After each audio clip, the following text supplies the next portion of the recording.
Hello दोस्तों, कैसे हैं आप सब। Welcome to state PCS success.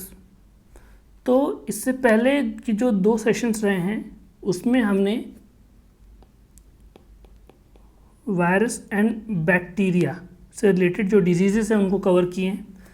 आज के हम सेशन में जो बाकी जो बचे हुए डिजीज़ेस हैं उनको कवर करेंगे। तो ये हमारा पार्ट 3 रहने वाला है। तो आई होप आपने जो पहले जो वीडियोस आई उनको देखे होंगे, उनको सॉल्व किए होंगे और आपको जो चीज़ें उसमें बताई गई हैं वो आपको समझ में भी आई होंगी। सो इसी साथ में आज का सेशन हम शुरू करते हैं। तो हमारा जो पहला क्वेश्चन है वो है रिगार्डिंग अर्गोटिज्म। तो ये पूछा है कि ergotism is due to, ergotism किसकी वजह से होता है। तो आपके जो ऑप्शंस हैं वो हैं कॉन्टामिनेटेड ग्रेन, जो ग्रेन कॉन्टामिनेटेड है उसकी वजह से, या फिर जो सब्जियां रॉटिंग वेजिटेबल जो सड़ रही हैं उनकी वजह से, या फिर जो वाटर है गंदा उसकी वजह से, या फिर जो सेफ कुक्ड फूड है। तो अर्गोटिज्म अगर हम एक चीज़ अगर हम एलिमिनेट करना चाहें एक ऑप्शन, तो वो होता है ऑप्शन नंबर डी, क्योंकि safe cooked food, safe cooked जो फूड है वो अच्छा होगा ना कि ख़राब। तो ये अब हट जाता है। बट इसका जो एक्चुअल आंसर है वो है कॉन्टामिनेटेड ग्रेन। तो कॉन्टामिनेटेड ग्रेन की वजह से क्या होता है, अर्गोटिज्म होता है। और ये है क्या, तो ये एक फंगल डिजीज़ के अंदर इंक्लूड होता है अर्गोटिज्म। तो ये कैसे होता है, तो कॉन्टामिनेटेड ग्रेन, ऐसी ग्रेन्स जो कि फंगल के द्वारा इन्फेक्ट कर दी गई हैं, अगर लोग इनटेक करेंगे, खाएंगे, तो उससे अर्गोटिज्म होता है। So our next question is athlete's foot. Athlete foot एक डिजीज़ है, वो किसके द्वारा होती है, कौन करता है एथलीट फूट डिजीज़। तो जो ऑप्शंस हैं वो है बैक्टीरिया, फंगस, प्रोटोजोन और नेमाटोड। तो आप ऑप्शंस देख पा रहे होंगे।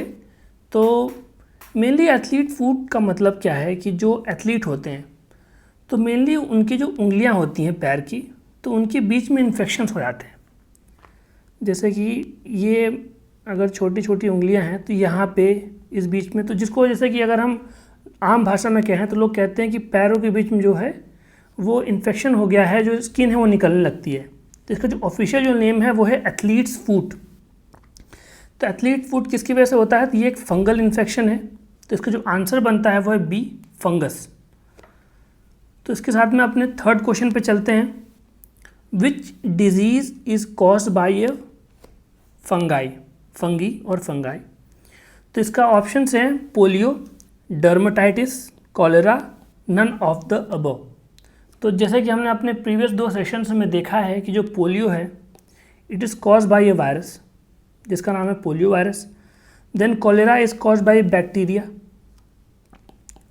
जिसको हम कहते हैं विब्रियो कॉलेरे, या हमने लास्ट सेशन में डिस्कस भी किया था। तो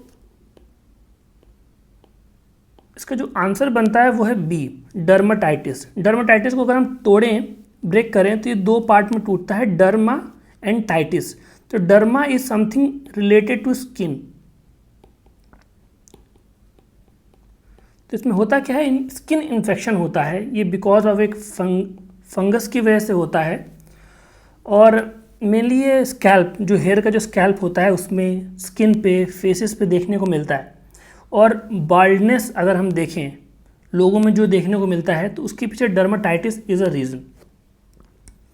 तो इसी साथ हम अपने नेक्स्ट क्वेश्चन पे चलते हैं। Next question is which of the following human organ is affected by the consumption of aflatoxin food adulterant. तो पहली बात हमें यहाँ से ये पता चली कि ये बोल रहा है कि इसमें से कौन सा ह्यूमन ऑर्गन अफेक्ट होता है एफ्लाटॉक्सिन से, जो कि एक फूड एडल्ट्रेंट है।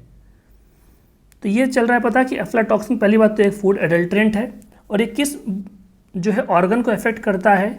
तो ऑप्शंस हैं हार्ट, लंग्स, किडनी और लिवर। तो इसका जो आंसर बनता है वो है लिवर। मेनली क्या है कि जो डाइजेशन का जो मेजॉरिटी जो पार्ट है वो लिवर में ही कंप्लीट होता है। अगर एंजाइम्स देखें तो वो लिवर सिक्रीट करता है। तो इसकी वजह से क्या है कि जाके लिवर को ही अफेक्ट करता है एफ्लाटॉक्सिन फूड एडल्ट्रेंट।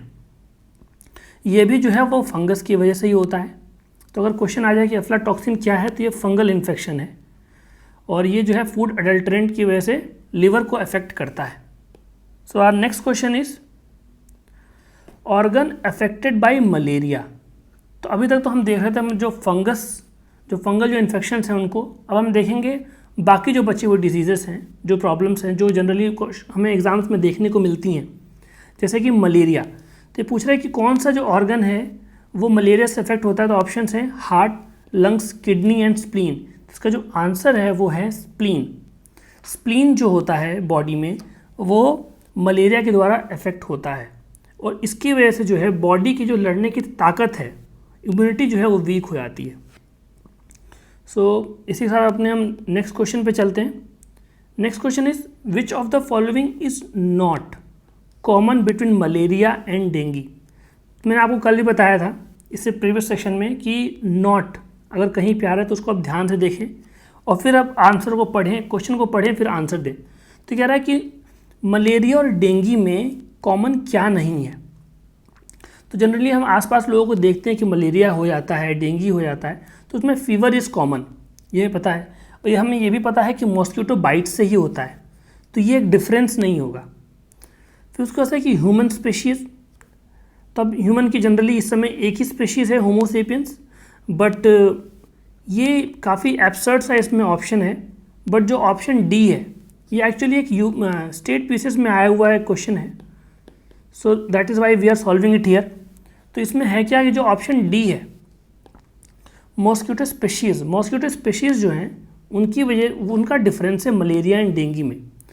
इसका मतलब ये हुआ कि एक स्पेशीज़ जो है अगर वो स्किन के पैरेलल, अगर सपोज ये स्किन है, अगर इसके पैरेलल बैठी हुई है, अगर उसके पैर हैं, तो ये एक स्पेशीज़ है और एक स्पेशीज़ ऐसे अगर बैठी हुई है विद इट्स हेड, तो ये जो है स्लैंटिंग एंगल बना के बैठते हैं। तो एंगल के डिफरेंस से पता चलता है मलेरिया एंड डेंगी जो मॉस्किटो स्प्रेड कर रहे हैं उनमें डिफरेंस। आई होप आप ये बात याद रखेंगे। अगर क्वेश्चन अगर आता है ऐसा तो आप उसको आप अटेम्प्ट कर पाएँ और सही कर पाएँ कि मलेरिया डेंगी जो हैं इनमें मॉस्किटो स्पीशीज़ का डिफरेंस है और एंगल, किस एंगल पे स्किन के कांटेक्ट में बैठे हैं उनका डिफरेंस है। इसी के साथ में अपने हम नेक्स्ट क्वेश्चन पे चलते हैं। तो ये मैच द फॉलोइंग का क्वेश्चन है। इसमें अब आपको दो लिस्ट दिख रहे होंगे, एक लिस्ट 1 जिसमें डिजीज़ लिखे हुए हैं और लिस्ट 2 है कि किसकी वजह से होते हैं। तो हमने अपने प्रीवियस सेशंस में देखा है कि अगर हम सबसे पहले एलिमिनेट करते हुए चलें चीज़ों को, तो आप बी देखो, आप एड्स हमें पता है वायरस की वजह से होता है। तो अगर बी का 3 लगाते हैं हम, तो बी का 3 इज़ इन 2 ऑप्शंस, तो मतलब कि ये और ये तो हो गए एलिमिनेट। दूसरा है मलेरिया को अभी हम हटाते हैं। अभी हमने इससे पहले क्वेश्चन में देखा बाल्डनेस क्या था कि dermatitis is what, fungal infection. तो अब सी का हम लगाते हैं 2, तो अगर हम सी का 2 लगाते हैं तो सी का 2 is only in 1 option in D और यही हमारा होता है आंसर। बाकी और भी ऑप्शन देख लेते हैं कि जो प्लेग है वो प्लेग किसकी वजह से होता है। तो plague is caused by bacteria, A का 4, and malaria is caused by protozoa. तो प्लाज्मोडियम है एक, उसकी वजह से क्या है कि मलेरिया होता है और ये कॉज्ड बाय प्रोटोजोआ है। और अब हम अपने नेक्स्ट क्वेश्चन पे चलते हैं कि the disease caused by nematodes. तो निमाटोड क्या है, ये भी एक तरीके का ऑर्गेनिज्म ही है जो कि डिजीज़ फैलाता है। तो इसकी वजह से कौन सा डिजीज़ होता है, तो उसका जो आंसर है वो है फाइलेरिया। अगर आप ऑप्शंस देखें तो हैं कि फ्लोरोसिस, एंसेफेलाइटिस एंड लेप्रेसी। तो हमने अपने प्रीवियस अगर आपको याद हो तो उसमें पढ़ा था कि जो एंसेफेलाइटिस ये वायरस की वजह से हो रहा था and leprosy is by bacteria and fluorosis होता है अगर वाटर में फ्लोराइड्स की अगर क्वांटिटी अगर बढ़ जाती है तो उसकी वजह से जो फ्लोरोसिस होता है। तो इसका जो आंसर बनता है वो है फाइलेरिया एक निमाटोड की वजह से होता है और काफ़ी डेंजरस है किसी भी जिसको भी हो जाता है। एंड या तो उसकी जो बॉडी है उसमें डिफॉर्मिटी आ जाएगी या फिर उसकी बहुत जल्दी डेथ हो जाती है। तो ये काफ़ी डेंजरस एक तो डिजीज़ है और मेनली वहाँ पे होता है जहाँ पे पानी हमें साफ पानी नहीं मिलता है, मतलब कि कॉन्टामिनेटेड वाटर है, सैनिटेशन की हमें अच्छे से फैसिलिटीज़ नहीं मिलती हैं, वहाँ पे ये सब जो डिजीज़ेस हैं, उनकी जो प्रॉब्लम्स हैं वो ज़्यादा देखने को मिलते हैं। तो इसी साथ में अपने अब नेक्स्ट क्वेश्चन पे चलते हैं। Next question is sleeping sickness happens due to what. तो हैपन्स ड्यू टू इन चारों में से ऑप्शन है कि स्लीपिंग सिकनेस किसके वजह से होता है। पहला ऑप्शन है deficiency of vitamin A, deficiency of calcium in vitamin in body, C है rising of blood pressure and D है यूनिसेलुलर एनिमल नेम्ड ट्राइपैनोसोमा। तो इसका जो मोस्ट ऑब्वियस जो ऑप्शन हमें दिख रहा है वो है यूनिसेलुलर एनिमल नेम्ड ट्राइपैनोसोमा। इसके पीछे कारण क्या है कि अगर हम पहला ऑप्शन पढ़ें तो डेफिशिएंसी इन विटामिन ए, इसकी वजह से हमें पता है नाइट ब्लाइंडनेस होता है, और डेफिशिएंसी की वजह से कैल्शियम की वजह से क्या है, हमारे जो बोन्स हैं, बोन्स में कमज़ोरी आ जाएगी और भी जो प्रॉब्लम्स हमें देखने को मिलती हैं। राइज ब्लड प्रेशर की वजह से स्लीपिंग सिकनेस जो कि एक डिजीज़ है वो हमें देखने को नहीं मिलती है, but it is by trypanosoma. इसी साथ में अपने हम नेक्स्ट क्वेश्चन पे चलते हैं, और next question is due to unsafe drinking water and lack of sanitation, मतलब कि साफ मतलब गंदा पानी, जो पीने वाला पानी अगर वो गंदा है, सेफ नहीं है, और सैनिटेशन की जो सुविधा है वहाँ पे, शौच की जो सुविधा है अगर वो नहीं है, तो उसकी वजह से कौन से हमें 3 कम्युनिकेबल डिजीजेस देखने को मिलते हैं। कम्युनिकेबल डिजीजेस मतलब कि जो एक पर्सन से दूसरे में कम्युनिकेट कर सकते हैं, और मेनली इन डेवलपिंग एरियाज। तो अगर आप ऑप्शन पढ़ें तो फर्स्ट है डायरिया, कैंसर, गाउट, सेकंड है malaria, acute diarrhoea, schistosomiasis, third है ऑर्कोसियासिस, white blindness, arthritis, and fourth है रूमेटिज्म, मलेरिया एंड एड्स। तो अगर हम इसमें एलिमिनेट अगर हम क्वेश्चन करें ऑप्शंस को, तो हमें पता है कि कैंसर डेवलपिंग और डेवलप्ड में पहली बात तो कंट्रीज़ में कोई एक डिफरेंस पैदा नहीं करता है, पहली बात, प्लस ये गंदे पानी और सैनिटेशन की वजह से नहीं होता है, तो ए ऑप्शंस तो नहीं होगा। देन अगेन अगर हम इसमें एड्स देखें, एड्स एक तो पहली बात वायरस की वजह से होता है, प्लस ये जो 2 कारण हैं ड्रिंकिंग और सैनिटेशन, इसकी वजह से नहीं होता है। Then here you can see arthritis, arthritis is something related to bones, तो ये भी जो है एलिमिनेट होता है। बट अगर हम बी ऑप्शन पे देखें तो मलेरिया, एक्यूट डायरिया। अब मलेरिया कैसे, अगर वहाँ पे गंदा पानी है तो उसमें जो मच्छर पनपेंगे तो काटेंगे, और उसकी वजह से क्या होगा कि मलेरिया होगा। एक्यूट डायरिया, अगर उस पानी जो है अगर वो साफ़ नहीं है तो उसको हम पीते हैं, उसको अगर हम इंटेक करते हैं तो वो इन्फेक्शन करेगा, उसको डायरिया हो सकता है। And schistosomiasis is also related to the same thing. इसमें भी क्या होता है, पहली बात तो फीवर होगा और काफ़ी इंजेक्शन की भी हमें प्रॉब्लम देखने को मिलती है। जो ऑप्शन हमारा इसमें सही है वो है option number B, malaria, acute diarrhoea and schistosomiasis. तो इसको आप याद रखिएगा, इन तीनों में से अगर कोई भी पूछ ले कि सिस्टोसोमियासिस किसकी वजह से होता है, तो unsafe drinking water and lack of sanitation की वजह से होता है। हमारा जो नेक्स्ट क्वेश्चन है वो है which of the following parasites is responsible for 65% of the cases of malaria in India. पहली बात तो ये बोल रहा है कि इन चारों में से एक पैरासाइट जो कि मलेरिया के लिए रिस्पॉन्सिबल है, और दूसरा 65% केसेस के लिए रिस्पॉन्सिबल है। जो ऑप्शन हैं वो है P malariae, P vivax, P फॉल्सीपेरम और पी ओवेल। तो इसका जो आंसर है वो है पी वाइवैक्स और वीवैक्स। तो पी स्टैंड्स फॉर प्लाज्मोडियम। तो प्लाज्मोडियम विवैक्स जो है वो 65% ऑफ द केसेस मलेरिया के जो है इंडिया में उसके लिए रिस्पॉन्सिबल है। तो इसी साथ में हम नेक्स्ट क्वेश्चन पे चलते हैं। Who was the scientist who discovered that malaria is cause by Plasmodium parasite. तो अभी हमने लास्ट क्वेश्चन में अपने देखा कि जो प्लाज्मोडियम विवैक्स था वो मलेरिया कर रहा था, मतलब कि डेफिनेट सी बात है प्लाज्मोडियम मलेरिया करता है। और इसमें पूछा है कि किसने डिस्कवर किया था, किस साइंटिस्ट ने। तो ऑप्शन है J G. Mendel, Haeckel, then sir Ronald Ross और चार्ल्स डार्विन, जिनका हम शॉर्ट में डार्विन कहते हैं। तो इसमें से कौन सा इसका आंसर है, तो आंसर है sir Ronald Ross.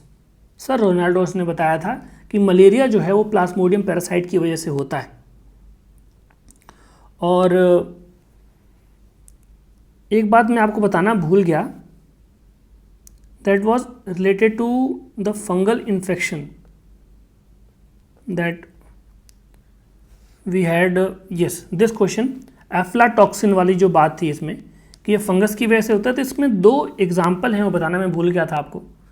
One is Aspergillus and second is Penicillium. तो ये जो 2 फंगस हैं ये टॉक्सिन प्रोड्यूस करते हैं जिसकी वजह से लीवर पे इफेक्ट डालते हैं, एफ्लाटॉक्सिन्स। आई होप ये आप याद रखेंगे। और इसी के साथ में हम अपने इस जो क्लास है उसके हम एंड पे आए थे। एंड आई होप आपको ये क्लास अच्छी लगी होगी, सेशन अच्छा लगा होगा। अगर अच्छा लगा हो तो आप प्लीज़ इसको शेयर, सब्सक्राइब एंड लाइक ज़रूर करेंगे। एंड प्लीज़ सब्सक्राइब करें हमारे चैनल को जिसका नाम है स्टेट PCS सक्सेस। इसको आप सब्सक्राइब करें ताकि हम आपके लिए और ऐसी जो वीडियोज़ हैं वो लेके आएँ। Thank you guys.